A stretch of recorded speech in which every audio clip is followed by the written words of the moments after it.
Good morning, everybody. Welcome back to Ted Davies Artistry and TED Talks. I'm back.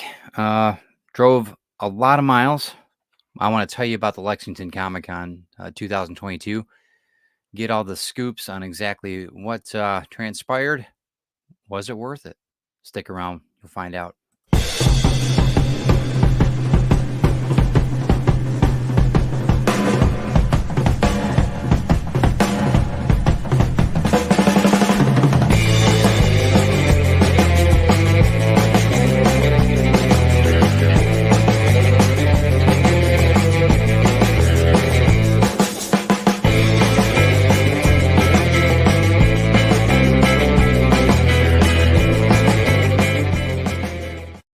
Now, good morning, everybody. Thank you for stopping in. It's been a couple weeks. Welcome back to Ted Davies Artistry. This is TED Talks, and I am Ted Davies, and I am an artist, a collector, and an author, I think. A couple different books, but lots been going on. We have a lot to go over today for the Lexington Comic Con. But first, we are part of the Rising Tide Broadcast Network. Check out everything we're doing. We're a group of creatives that help creatives build their business. We're proud affiliates of Rising Tide. Check out everything we're doing on Facebook, Rising Tide Broadcast Network. If you are a creative, you're in the right spot because this is a place to learn and to build your business, whether you're an artist or an author, whatever creative endeavor that you have. So let us be part of your Rising Tide. Also, let's see. We are also, I'm sorry, I'm getting back into it here. Cashman's Comics has been our sponsor for quite a while here on TED Talks. John is a staple diet in Bay City, Michigan. He's been a comic book store owner for 26 years. And he's the best. He ships nationwide. Check out everything he do. He carries my books, so you got to check him out. So everything that he does on cashmanscomics.com. Then we also have to talk a little bit about Ted's Library today. We're going to go over the people that I met this weekend. We're going to go over the circumstances that happened when we were there, good and bad. But first off, I want to talk about one of the creatives that I did meet this weekend in person. I've been dealing in a good way with him for about 2 years. It's Charles Millhouse, and it is Pulp Reality. The Pulp Reality series I've been part of since this is the first of the books that have been out. 1 through 3 right now. I think 4 is going to be coming out soon. The third one, actually, I've got my art and a story in it, so you can check that out. But the Pulp Reality award-winning book, and Charles Millhouse is to be thanked for that. He got a group of creative people together and did some awesome stuff for Pulp. And I think that you guys, if you are a pulp fanatic like I am, definitely check out this book. You can find it on Amazon. I don't know if it's under Charles Millhouse, but just type in Pulp Reality book and see if it pops up. It should come underneath there. And if not, give me a call. I know I've got a couple copies, and we'll get those signed for you too. All right. And then I also want to talk briefly about the Indiegogo that's going to be stopping soon. Actually, it's not. I don't know if Glenn's going to continue on with it or what he's going to do. But the Jack Kirby Personal Journeys. This is a book I've been talking about for a month now. Well, actually longer than that, but it's been on the campaign. This is a game changer. This is a collector. I think you guys are really.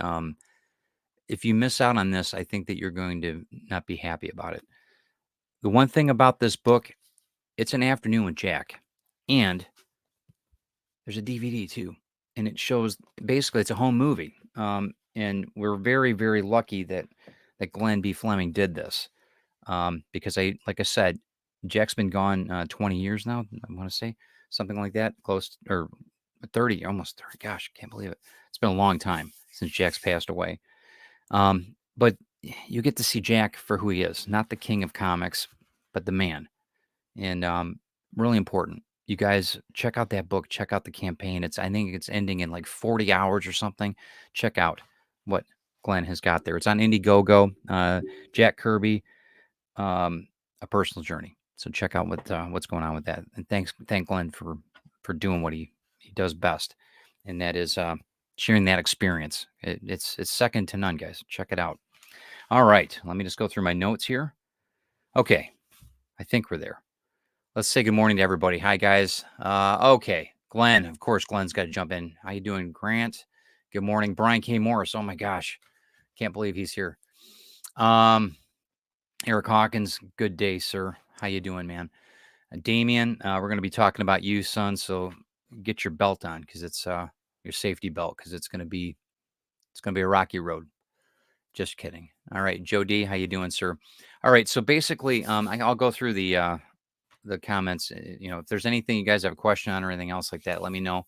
I'm going to end up, I'll go through the comments after the show on that, but I want to kind of get right to it because there's a lot of things I want to cover.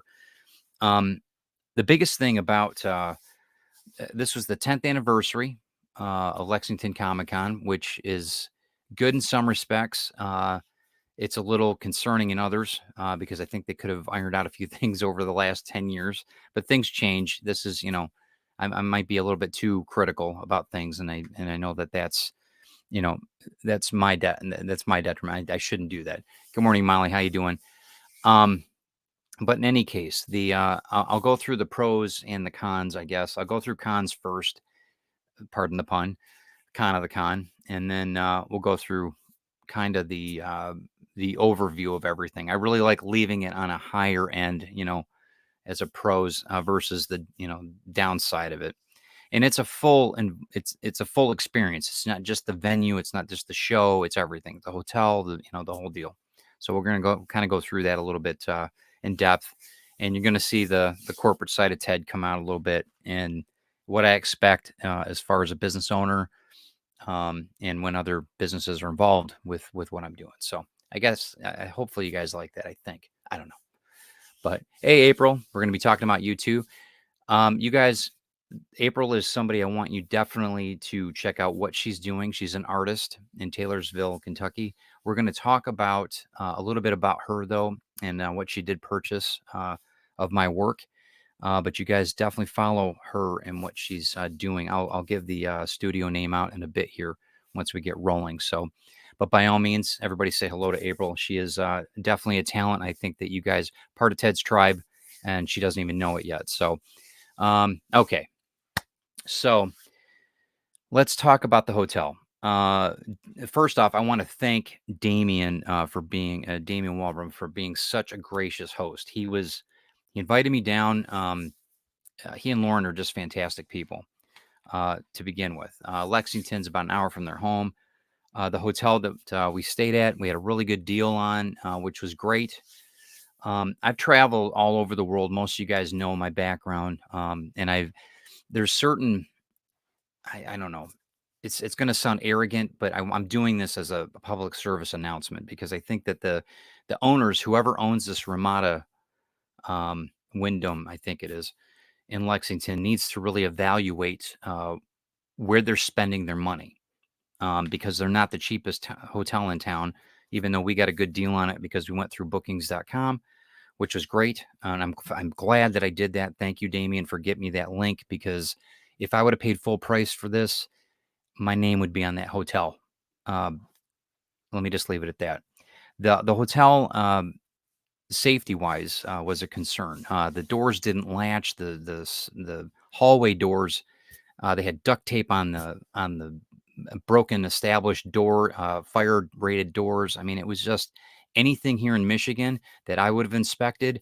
That place would have been closed down. There's no way they would have had anybody in that environment. So the there's a lot of tripping hazards or a lot of things like that. There was broken tile in the public bathrooms on the floor, really sharp tile. If I was wearing, I'm glad I wore my heavier shoes because I mean, if you're in there in the summertime or whatever, if you're in flip flops and that could have been really, really bad. And so, I mean, the overall,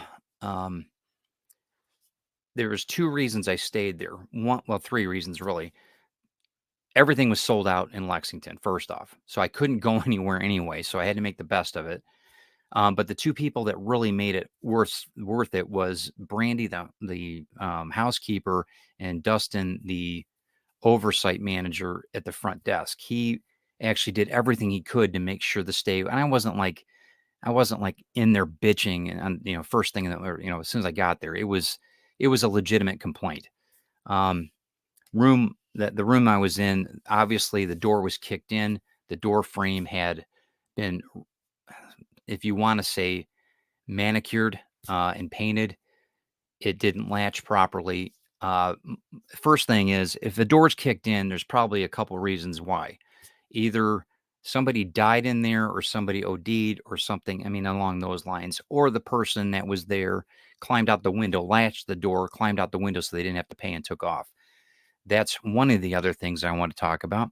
They make you prepay the whole week that you're there on your credit card before you even check in. I don't like that. That's the first time in 40 years I've ever prepaid for anything as far as a hotel is concerned.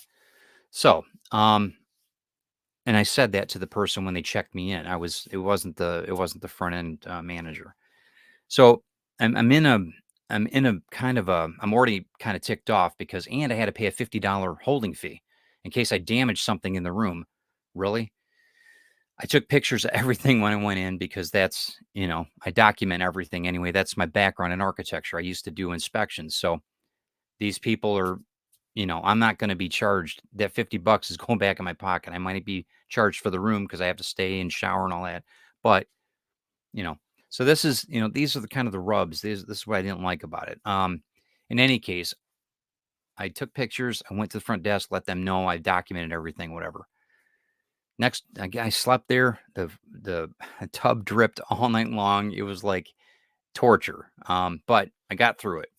Woke up the next morning, went down to the office, talked to Dustin. He was saving grace. He said, "I'm going to move you. They've got a couple rooms that they renovated. I'm going to move you because that obviously shouldn't have happened. So, and I apologize. Blah blah blah." Because I told him, I said, I either want a refund of a one night or whatever, you know. He was really good. The room that was moved to, no problems. Perfect. Clean. It was, yeah, it was fantastic. There was no issues with that room at all. New heater, cooler unit. They did have a problem with the cabinet that the refrigerator was in. It had some delamination stuff going on, but no big deal. Hey, Pops, how you doing? So, you know, yeah, I'm that guy. I am. But you know what? I'm doing this, like I said, as a public service announcement so that you guys know what to expect if you do stay there. Know that the management team is working with the skeleton crew. They're still reeling from COVID as far as the just the restaurants closed, in the building. They're a skeleton crew and they're trying to make things work. But as far as the owners of Ramada and Wyndham, they need to step up. If it's privately owned, put your money where your mouth is and make sure that your people, first off, that are there, that are working for you, are safe and that they're working in an environment that is not I mean, it's promoting hostility between the people staying there and the management, or with the employees. Very hard environment to work in. But like I said, shout out to Brandy and shout out to Dustin because they were exceptional. They really did everything they could to make it good. So, um, yeah. So that was the one thing. These are the cons I'm going over, by the way. Um, And as far as, and it wasn't any fault of Damien's at all as far as host goes, because he's never stayed there. He didn't know. And the way it was shown online, as you guys all know, promotion wise, they do a nice job. They do a nice Photoshop job, right? So in that, the Lexington Ramada, just be aware it's not badly priced. Unless you pay full price, it was over $100 to stay there a night. There's no way in hell I'd pay that. I think we came out with $69 a night. I can do that. $70 a night. Okay. We can handle that. But and I can make it work, but it was a little, that stress I didn't need after a 7-hour drive. The drive itself on that Wednesday, up here we had terrible winds and rains. It rained all the way down. Then there was a tornado in Ohio that I missed by a mile. They actually the app rerouted me because I was everybody on that highway was in a direct route for a tornado in southern Ohio, right before the Cincinnati and all that. So it was an epic day to say the least. But we made it safely, and that's the main thing. So after everything was straightened out with the hotel, let me get a drink here. Sorry. Take a breath. After we got everything straightened out with the hotel and that, we ended up going to the venue. I met Damien. We went to the venue. We got unloaded everything and got that worked out. First day was pretty. I mean, the setup was okay. Um, the venue itself. Okay, so the venue was at Rupp Arena, RUPP Arena. It had uh, it's a nice building. Actually, it's a very nice building. But there's a few things that they scrimped on. One of the things, the elevators, the elevator motors, the elevators themselves, the maintenance on the elevators, whatever, was a huge problem. They actually had people stuck in the elevator. I don't know how many hours or what it was. Thank God it wasn't me because I don't do very well in claustrophobic areas anyway. And during COVID and stuff, you've got a lot of people walking around, and then you get the small room of an elevator. Everybody's in. I mean, it was a little hairy. I think they could have, but whatever the policies are, you can always throw a mask on if you needed it or you felt like you needed it. But the elevators, the major lift, the cargo lift that took everything up and down, stopped working. Then the passenger one that you would normally take stopped working. People were stuck in that, like I said, for some time. But it wasn't me. And it wasn't, I don't think it was Damien either, thank God. So we got in there. Table sizes were reduced. We thought we had 8-foot tables, had 6-foot tables. So everything that we had for me, I had to condense everything down.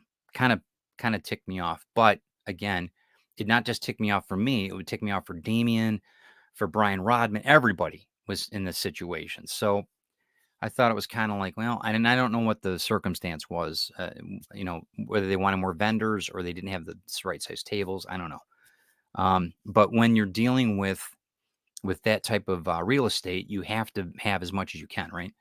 So, and I have a lot of stuff. So I've got prints, I've got original art, I've got my books, I've got everything that I've been involved in the last 2 years. So I mean, I was ready for business. So that was a little nerve wracking. I couldn't put everything out that I had. So I I dealt with it. We all dealt with it, and we got through it. Having said that, though, that was pretty much it on the downside. The air flow was fantastic in the place. They opened up the back doors. It was cold in there, but they had plenty of fresh air in the place. Huge bonus, especially with that many people. Um, we went early on. We felt like, well, okay, I'm vaxxed, I'm boosted. Do we need a mask? How do you feel? And it was nice to see so many families that were masked up if they felt that they needed it in that. But it was kind of, it's kind of surreal right now for a lot of us that have been masked up and been now we're getting back into the thing. It was interesting, the dynamic of that. But it was safe. And one of the things about, I talked to Damien, I talked to his wife, Lauren, Rodman, his wife, Robin. We went through everything, and we really kind of evaluated whether we were going to wear masks or not, especially with Rodman's concern with asthma and how brutal it can be on him if any of that happens. God forbid. So we were really careful on that. So, but we tried and tested. It was great. I feel fine. Everybody else felt fine. We're going to keep everybody in the loop in case anybody's not feeling good, because there were a lot of people there. But as far as the air exchange, everything else, it was fantastic. They did a pretty good job with that. I'll give them that. So that's definitely a pro. So when you're there, as long as this particular convention promoter and that is doing it, they really did a good job with that type of environment. I think it was good. And for me, you know how I am. So if I tell you it was good, it was good. So that was the first thing.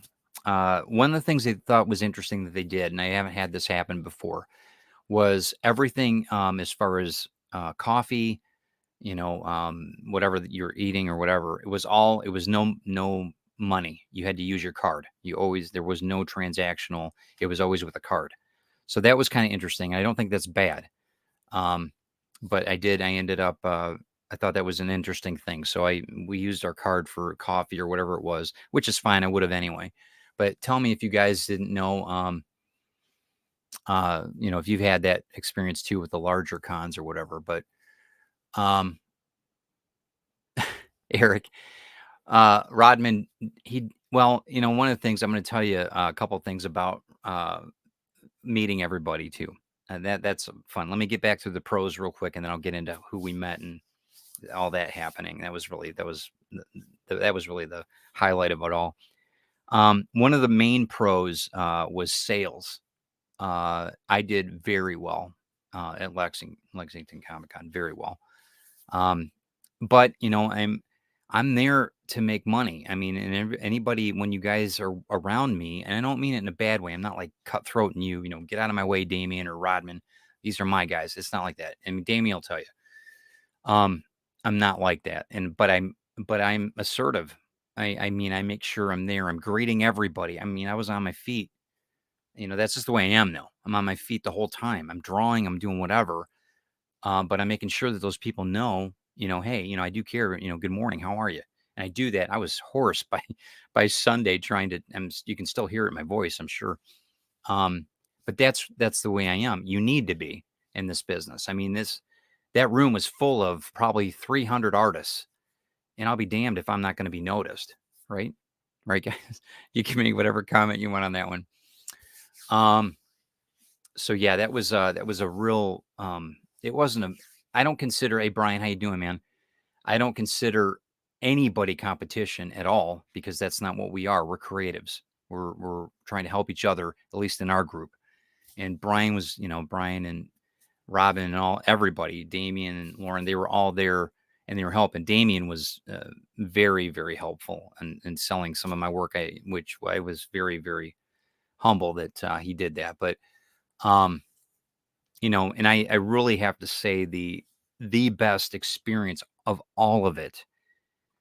Let me bring this up. Hold on a second. The best experience was meeting guys like this, Charles F. Millhouse. I mean, the Nuss, Chad. We didn't get a picture together actually, which is it's too bad. Chad and I had a great conversation. We got dinner with everybody, and yeah, it was really just really really good to meet. It was really cool hanging out with all the dingoes too. Got to meet Jeremy. I didn't get a picture with him. This guy was off the chain. He was Brian. I consider him a brother, and I think that he really we razzed each other about our business practices, which was kind of fun. He and Robin gave me a lot of heat for a few things. But we're, when it all boils down to it, man, we're there to help each other. And that is why they're part of Rising Tide. And I know I haven't met Brian K. Morris yet actually in person, but I know that once we do, it'll be the same way. Rodman, though, Rodman and Robin are just incredible people. I think that they are, and I'm going to have them on TED Talks as far as comics duo. They're just incredible as far as a comics family, and as far as production goes. I really think that they are a very much a couple that you need to watch not in indie comics, in comics in general. Just fantastic people. And there's the man right there. There's the host, Damien. He was so helpful and such a. It was just fun hanging out with him. That would have been worth it alone just to hang out with Damien. I would have driven 7 hours for that. He's just a great guy, just a superb human being. The most humble and the most giving of people. I'm telling you, he's just awesome. If you guys, if you really want to see the way a lot of people should be in business, he's the one I want you guys to look at. He's a really good guy. And as far as resin and his drawing, he's an exceptional artist, guys. I mean, really, when you look at his work and Omniverse and all the rest of it, just incredible stuff. Not to mention the resin figures that he makes for me and for himself and for other people. Just incredible guy. Really, I can't say enough about him. One of the the top experiences, I have to say, was John Celestri came down um, and sat with us for a couple hours. I was lucky enough to talk with him between sales and doing all that stuff. He is one of the. I'll tell you one of the cons that I didn't like about the promotion team of the convention. People like John Celestri need to be recognized for who they are. They need to be the guests. They need to be given a table.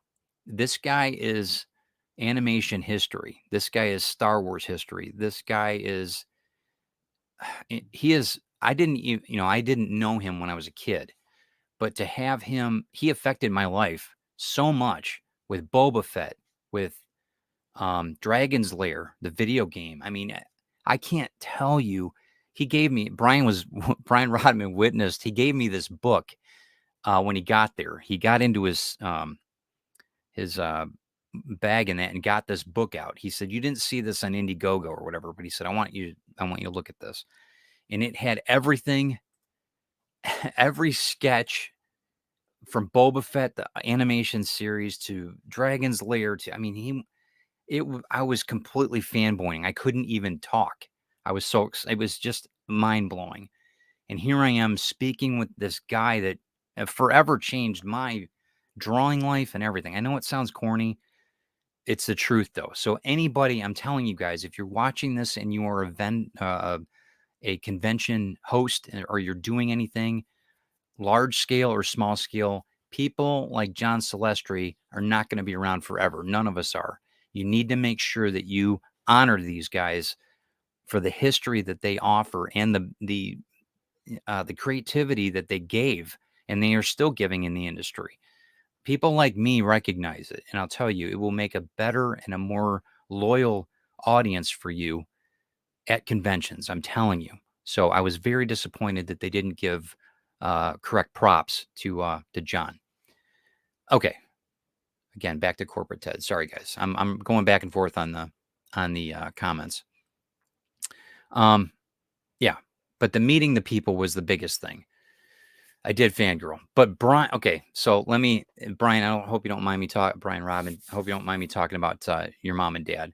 So I met Brian's mom and dad, and let me tell you, the reason why he is so awesome, it is because of Robin, but it's because of Robin and his parents. His mother was so endearing. I can't even begin to tell you. But you think I totally fanboyed over John. Brian's dad. It was I saw, I don't know if he's sick. How old is he, Brian? He's probably 60. I saw a 60-year-old man go to an 8-year-old boy when he met John Slay. It was unbelievable. It was so cool to watch that transformation. It was awesome. And that's what it's all about. Having these people relive their childhoods again, or that, man, it was so exciting, guys. That was worth the drive down. You know what I mean? There's so many things you look for those type of experiences and you miss them a lot. A lot of people don't even realize, who these people are sometimes. But yeah, it was, your dad was awesome. I mean, it was really, really cool to watch. Yeah. And it was cool too. Rodman's not the smallest guy in the world. He's a tall guy. He's a big guy. And you know what? He's still his mama's little girl, mama's little boy. Your mom was, yeah. If she could still push around in a stroller, she would, man. It was awesome to watch. I loved it. Okay. So also, all right. So on a professional side of it, besides us being professional, I wanted to talk about a couple of the people that I met. Now, I talked to you guys a little bit about if you guys could like and share this out too, it'll help because I want people to see everything that happened on my part. Because it's one thing with the cosplayers. I've been watching a lot of the Lexington 2022 shows, and they're showcasing all the cosplayers or whatever. They're not going into the nitty gritty as far as what we did. And I think that's important that people see this. So if you guys could like and share this, it would be really helpful. One of the things that I did really, really like was, well, one of the people I really, really liked was April Martin, like I was telling you guys about. So April ended up, let me, she ended up picking up my Batman original, my Batman Joker original watercolor. And we were talking, and she also purchased a few books in that too as well. And thank you again, April, for doing that. But what's nice about this type of purchase in that is she's an artist, and she's also got her own studio down in Taylor. I think it was Taylorsville, Kentucky. Correct me if I'm wrong, April. Um, but in that, you guys, let me get to the private chat here. Let me get this link because I want you guys to. Let me hold on one second. Copy. There we go. And then let me put it here. You guys can follow her here. Please do. And then follow her on Instagram and Facebook. But I consider her part of Ted's tribe. And she just the outreach, everything that she does from what I've seen already, really, really cool. The artwork is beautiful, but what she does with the youth in that, teaching them about art, and I mean, it's really freaking cool. I'm going to definitely have her on TED Talks because I think that she is exactly what, um, we get kind of stagnant because we all kind of hang out together or we're doing different businesses. This is exactly why it's so important to do conventions because you meet new people, you meet new creatives, and once you get to the point where we know each other and everything else, everybody knows everybody. But when you've got some other fresh talent that's been doing this for a long time, that has a following and is doing their own thing, and that's what it's all about. That's what it's all about. And April, I really, really thank you for stopping in, and I'm glad that we met because I think that there's going to be some. I can't wait for you guys to see the interview that we're going to be doing because I really want to talk to her about a lot of different things, how to run studio, how they do it, how's it all work, and I mean, from what I read, they actually closed down the studio on Tuesdays and Saturdays for D&D. Right? Right. Crazy. Um, I haven't been reading any of the comments, so I don't. When I go back, I'm probably going to be laughing my head off. So bear with me, guys. Another person that I really think you guys. I don't have a picture of him, but I'm going to tell you what happened, and this is classic Ted. So what I did was I was going around in the morning before we started and everything. You know how you guys do. You got a couple minutes before everybody gets there and everything. And uh, we ended up. I I was looking at all this guy's work.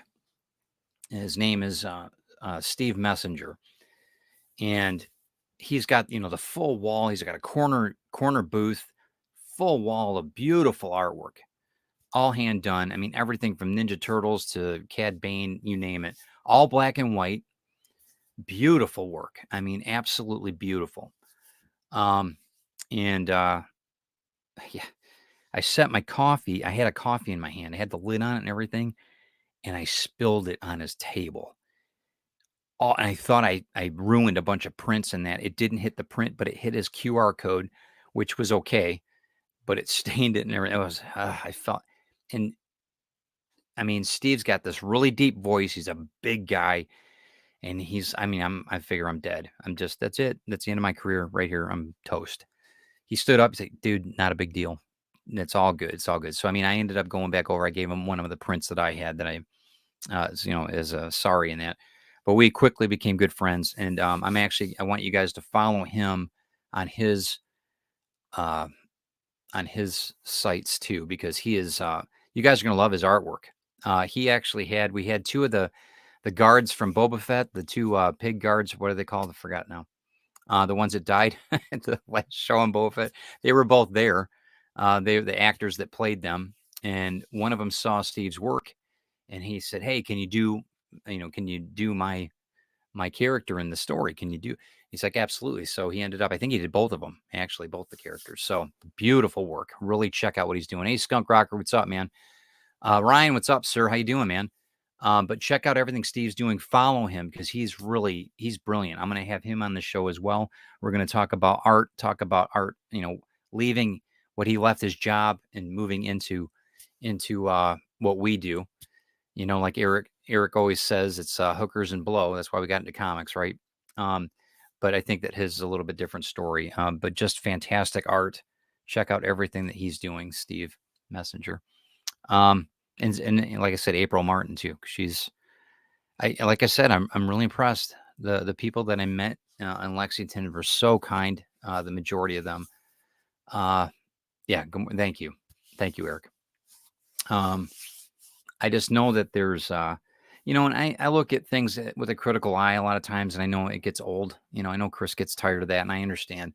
And I try not to, I try not to look at the negative. It's hard because for so many years I had to look at the negatives, to really um, get inspections done properly so people are safe and everything else. I'm trying to look at it from another standpoint now. I'm trying to look at it from a creative standpoint, but there's still a side of me. I want people safe. I want people to be able to, do things without having to think about whether they're going to trip over something or their door's not going to lock at night and somebody's going to break in, at the hotel. That kind of stuff used to ruin events for me in that. Now it's like, okay, we market, we make sure people know about it, but it's the really big thing about the creatives. It's about the people hey, happy birthday, Skunk. I didn't know it was your birthday, bro. Um, and that's where it's at. So, I mean, as far as the pros and cons of it all, the sales were excellent. The people that, Brian Rodman and Robin were just incredible. Sarah, their assistant, she was hilarious. Very few words, but man, when she said something, it was hysterical. So shout out for Sarah. She was awesome. Lauren was Lauren's lovely. Damien's wife. I was very, very fortunate to actually be able to sit with her and Robin for a couple hours. And yeah, it was just cool. It was just a cool environment and just really, and it's interesting to see how people do their business. It's really interesting on how, like Rodman, how they run their table, and how Damien runs his table, and how Chad Nuss runs his table, and then how I, you know, blow everything up and I do what I do, because it's a different. It might be a regional thing, but I'm just different when I'm there. I'm not a carnival barker, but people notice that I'm there, and I think it's extremely important as creatives to do it in a tactful way. But be honest, be compassionate when you're contacting these potential clients as they walk by. But really, it was a really good experience, and like I said, very lucrative, a very, very lucrative 3 days. So you know, um, I can't knock that. So in closing, where are we at right now? About 42 minutes. Let me know if you guys have any questions on anything. Damien, any other comments, or Brian Rodman, any other thing that you had to go over? April, I know April she was there as not as a vendor. She was there as a client. So I don't know, maybe she had a different experience at the show. But as a vendor, I would do it again. I expect a lot more from the convention personnel as far as how they handled things, especially the elevator situation. That was completely ridiculous. I actually, and Damien will tell you, I ended up walking with all my stuff, with my, roller dolly and everything, for over a quarter of a mile to get to my car, because I didn't want to go down that elevator again, because it was already having problems. And I'm like, I'm not getting stuck in this thing. Molly, the crowd was, as far as people, or the number, the people were really, really awesome. There was a lot of friendly people. And you could tell people it was the first time that they were out in 2 years. You could tell. And some of them were just very, hey, George, how you doing, sir? It was very good to see the interaction with people. I think that we've so missed that with COVID. And whether they were masked up or not, whatever the case is, we can only do what we can do. And that's why I'm boosted and vaxxed and all that stuff on my own. That's my choice. And I think whatever you guys do you. But I think it's important that we at least, the mindset's got to be right. And people weren't angry. Most of the time they were relaxed. They were spending money. Money was flying. So it was very good. But again, I think Damien and Rob would agree, I'm priced properly, though. Some of these guys, it's such a exorbitant amount of money just to get a print made. I'm like, God, dude, how do you justify that? How do you justify $45 for a print, bro? I mean, I just don't get that at all. At that, I mean, I could see for original piece of art maybe, but not. Come on, it was some of them were even more. Some of the metal prints were $100 or something. It was ridiculous. So, but to each their own. I'm not trying to tell you how to run your business, but as far as the crowd goes, I think it was very good. We probably had Damien. What do you think, Rodman? We probably had 20,000 people there. Maybe not that many. Maybe 10,000, but it was substantial. But like I said, we did have a little bit of a concern. There was one concern, Damien, that it was late in the day, Sunday, and people were bringing a lot of kids were there. And this one little kid, it was at the end of the day, he was in a stroller and he starts coughing. And I know Damien, all of us kind of like, I turned around. I like looked the other way because I'm like, this isn't going to happen. I mean, and he had that cough, like it's like, oh, dude. I was like, oh, why'd you bring him out? Why not put a mask on that kid or something? I'm like, God, you can't, there's just too many people. And there were a lot of elderly people there too, not just me. There's a lot of elderly people there too. Like, it was cool to see. I've seen the oldest couple do a Star Wars cosplay. Never seen that before. It was so cool. That was awesome. When you're in like your late 70s, early 80s, and you're in Star Wars cosplay, I'm like, that's it. In fact, I said it to Robin. I'm like, "Do you see them?" And she's like, "Yeah, that's awesome." I'm like, "I know." And they were done up, man. They were awesome. They were both Jedis, I think. It was awesome. It was awesome. So, but as far as the crowd, I think it was really, really good. I will definitely do it next year. I will not stay at the Ramada Wyndham unless they remodel completely and they pay me to stay there. I'm not going to stay there again. I'd rather camp out in sub-zero temperatures than deal with that again. Um, Yeah, he was yeah, the parents, but and the other thing too, I noticed one thing that I really, really respected a lot of the parents that had kids there. They were keeping their kids with them. There was one kid that got loose, if everybody remembers that, and the parents couldn't be found. That was and I don't know, it was yeah, it was weird. The kid was, like, alone. I mean, you don't leave your kid alone in a mass crowd like that. The security, the cops, there were cops going around every aisle every few minutes. So it was good. Hey John, how you doing? We were just blabbing about you, man, talking about what a royalty you are and how they should give you a table at every Comic Con as a promo. I think I tell you what, if we ever run a Comic Con, John, you definitely have a table. I think it was and anybody that's of John's caliber, I think it's completely and I'll say it flat out. It's disrespectful. If you know that there's a celebrity in your midst and you don't, and I consider you a celebrity, you're a geeky celebrity in you know what I mean, John. I mean that in the best of terms. Because you're an animator. It's not like it's not like Ron Perlman or something, you know what I mean? You're not that type of video or what's the word I'm looking for? The actor or that.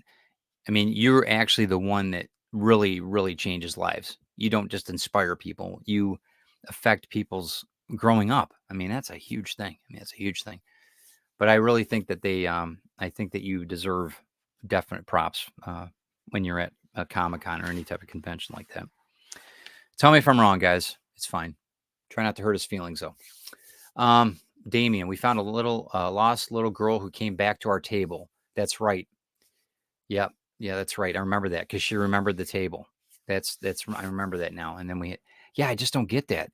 I mean, I don't like the kids having to be on, a leash. I don't like that. I saw that a couple times, and that's just me though. I never liked that since we've had kids. I can understand it from a standpoint of being but I always grabbed the kid's hand. You know what I mean? And just walked around, or I picked him up. Um, Brian Rodman says, "Oh my God, I got to post that." We found a kid and gave him scissors and told her, "Wow, that was awesome." That was a joke, guys. That's not real. He didn't do that. So, um, Yeah, I felt yeah, Damien, yeah, I and that's but you know what? We have a responsibility, as human beings to take care of each other. And that means, my neighbor when I was growing up, the neighbors kept an eye on me too. I mean, that's what my parents did, and that's what, they did. So I don't know. I still think we have a responsibility of that. No, John, it goes. I'm not the only one saying it. I think that Damien, I think Brian Rodman, I think we all thought that, and I think we all. I mean, yeah, that I think that is not a big ask. I think that that's something that should be a mandatory thing. And I'm not saying that we have to have. And you know what? There's not everybody that's your caliber there, John. I mean, it's not. It's just not a reality. A lot of people live on the West Coast. They don't at these shows. I mean, you're there. You're in the Midwest. Come on, I mean, it's a no brainer. Um, but yeah, so I know that John and I we got a few things to talk to Brian K. Morris about, um, which we will probably do that in the next week or so, Brian, just so that you're aware. Um, but we got some things in the works, and that's one of the reasons why John came down, and I'm very, very pleased that he did. Damien, thanks for organizing that. Very, very, very, very humbled that you did that, and thanks, John, for sticking around and talking with me about it all. So, and yeah, Brian K. Morris will be talking to you. John and I will soon. I think that's it.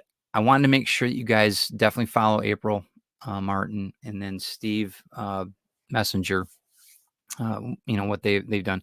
Damien, you're a man among men as far as I'm concerned because you're the best host. You're great, and I'm so thankful that we met. Rodman, you're awesome. I can't say enough about it, man. I'm sorry that we didn't meet more people down there. I'm sorry that we didn't have time to meet more people that we could have um, just hang out with. But one of the highlights was sushi dinner on Saturday night, man. That place was called the Blue Sake Sushi Grill, and it was all a Godzilla theme. I think that Brian posted something on Facebook about it. It was awesome. The food was brilliant. I'm definitely going to go back down there. Hopefully next year we bring Chris too, and it was awesome. It was it was the sake was excellent. The sushi was phenomenal. So definitely shout out for that. So oh yeah, Damien did meet Jim Shooter. I forgot all about that. That's right. That's right. Yeah, it was just a really good event. I have to say, all in all, like I said, there's a couple things that I would have liked to see happen differently. Um, and I think that the promoter, and this might end up, I might not be invited down next year, but I'll speak the truth. I don't really care about the cadence with the microphone. I think you talk too much, and I don't think that you're properly trained to be on a microphone. Again, corporate Ted. Sorry, guys. I think that there's certain things that um, you were starting to irritate the populace in the room with the way that you were talking to people, and I think that you really need to take a Dale Carnegie course if you're going to be public speaking again. I don't know what the guy's name is, Damien, but you can relay that message. You can tag him in it if you want. But I think that needs to be addressed because somebody needs to tell this guy that he doesn't need to keep the microphone on when he's blabbing. Just saying. Like me, right? So I'm going to let you guys go. I'm going to shut my microphone off so you don't hear me blab. Thank you guys for stopping in. Hopefully that helps you make a decision with the Lexington Comic Con next year. I hope to see you there. I'm hoping to see you guys on the convention tour soon. I've got a lot going on. I do want to, if you guys have any shows that are coming up that you want me possibly to be at, I'm going to actually start. I'm going to be looking into a couple other shows, Midwest shows that are coming up now. I know that we've got a few things going to be each month. I've got something going on, but I want to make sure that I'm going down to the different the Midwest shows like we talked about. Brian K. Morris, Brian Rodman, Eric Hawkins. Let me know what you guys have going on. See if there's another availability. If they're far enough out that I could apply to these shows, I would love that. Love to see you guys and promote you guys too. So thank you guys for stopping in. Like, share, and subscribe to this. That would be great. I do want to talk about the Grimm 101 Book 2 fulfillment. We did receive the books. I'm going to be going there. I haven't had time to go over all of them to make sure they're in great shape. You know how I am about that. So I'm going to go through them. I'm going to make sure everything's done this week, ready to ship next week. The figures, anybody that ordered a figure, I'm going to be finishing them up in the next week or so. There's a couple things I'm changing on the way they're attached. So that might take a couple more days, but we're going to be doing that. And yeah, I think we're there. But the fulfillment should be out all next week. I should be getting them all fulfilled, and I'll document it as I go. So you guys should be yeah, I am. I'm actually got invited, Skunk Rocker. Joe D actually invited me down as a guest. So I'll be down there. I'm actually bringing my wife and Calypso, the dog, because they got a hotel for us that lets us have our little Chihuahua with us. So I'm looking forward to that. It's a little bit of a haul to Georgia, but we're looking forward to it. I can't wait, to be honest with you. But in the interim, I've got several shows I'm going to be on, and I'll announce those as I go. But I want to get something that we're a little bit more, more rising tide. I get down to the different shows that you guys are at, learn a little bit more about how you guys do business and stuff, and see what's going on. So, but yeah, like I said, so the fulfillment should be out next week. Thanks everybody for backing Grim 101 Book 2. I am going to be doing something a little different on the next campaigns. I'm going to make sure that the books are almost complete. I don't want to be stretching out this fulfillment again because there's too many factors now. I am going to start working on Retrieve Book 3 now as we're talking. Once the fulfillment's done, I'm going to be closing in on that. So we should have that. That'll be a next. I don't know if I'm going to be doing it. I believe I will be putting on Kickstarter. Even though we have the development deal, it's a separate entity. It's something completely different from what's going on in LA. It's my book, and so I might end up doing that just from the distribution model with Kickstarter. It's been a proven thing for us, so I want to make sure that we're looking at it. So Retrieve 3 will be in the works, and it will be produced here soon, and I'll document that as we go. So I'll let you know a little bit more about that as we continue on. So thank you guys for stopping in. Like, share, and subscribe. I look forward to talking with you. I'll go through all the comments too, guys, and I thank you for letting me talk for an hour and listening to me babble. So I do appreciate you guys so much. Thanks again. Thanks, Damien. Thanks, Rodman, everybody that was down there chatting us. And obviously, Damien, Rodman, your spouses, they rock. They were just such great. I can see why you guys are such great guys. You got a great support team. So, and Jeremy too. Don't forget the other dastardly dingo. Jeremy showed up. I didn't get a picture with him. He was super, man. I love that guy. So we'll talk to you guys soon. Have a great day. Do something good for somebody. Follow April Martin and Steve Messenger. We'll talk to you soon. Thanks again, guys.